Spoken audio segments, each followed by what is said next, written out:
Have you ever felt this powerful need to just pull away from everyone, from the noise, from the crowds? Well, listen up, because it's probably not because you're antisocial.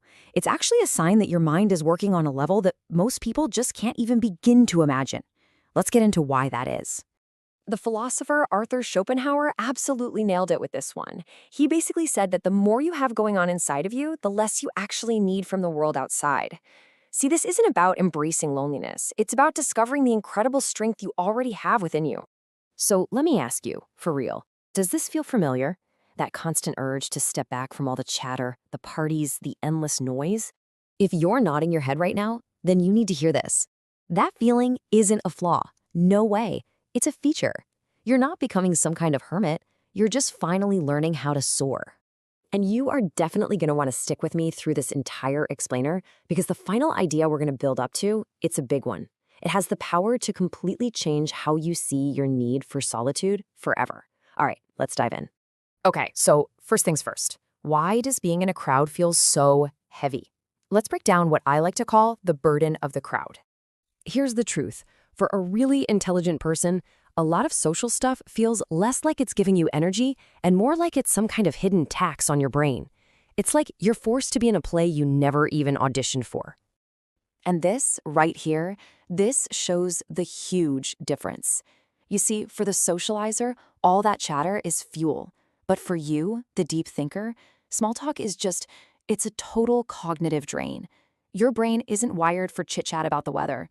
It's built to hunt for deep, meaningful, complex ideas. And it really all comes down to a singular focus. Your mind isn't just hearing words, it's running this incredibly complex analysis in the background of everything. You're not just listening, you're decoding patterns, you're seeing intentions, you're picking up on all this subtext that everybody else just misses entirely. And that, my friend, takes a ton of energy. But it's not just about the mental energy drain.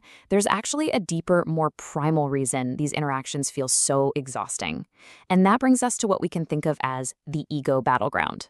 Schopenhauer, he did not pull any punches. He saw society less as a place for real connection and more like this arena, this stage where people are just constantly fighting for status and begging for validation to try and fill some kind of void inside themselves. It's just a performance of ego. And this just perfectly explains the core difference. When you have what we can call internal wealth, a rich inner world just buzzing with thoughts, ideas, and questions, you stop looking for other people to fill you up. Instead, you actually start looking for solitude to protect the incredible world you have inside. Your depth just doesn't vibe with the superficiality of the crowd.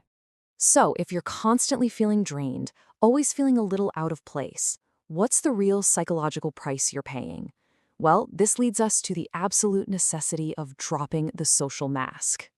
The great psychologist Carl Jung had a name for this. He called it the persona. It's that social mask we all put on to be liked, to be accepted. We change our opinions, our tone, how we behave, just to fit in. But man, wearing that mask all day, every day, it is exhausting. And this is the process, this sort of social fragmentation. Step 1, you walk into the crowd. Step 2, you put on the mask. Step 3, you become just a small piece of who you really are. And then, step 4, in solitude, the performance is over. The mask finally comes off, and you can become whole again. So here's the most important part of this. That feeling of being misunderstood, it's not a failure. It's the price you pay for being authentic. Your silence isn't a sign of weakness. It's how you protect your inner world while everyone else is busy playing some kind of social game. And this is where we flip the script. This is where we go from defense to offense. Because your solitude, it's not a retreat. It's a rebellion. That's right. Choosing to be alone is a powerful act of defiance.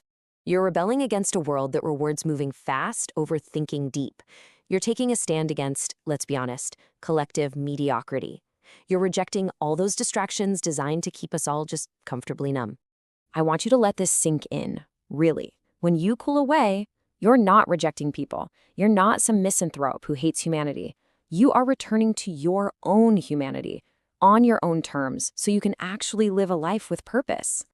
And that brings us right here, to the promise I made you at the very beginning. This is your final, and I think your most important realization of all. Just think about that for a second. When you are truly, authentically alone, the stage is empty, the seats are empty, the audience is gone, and all that pressure to perform, it just evaporates.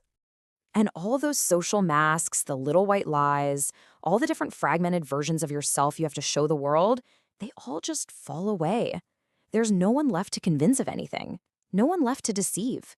There's only you. And here it is, the real truth.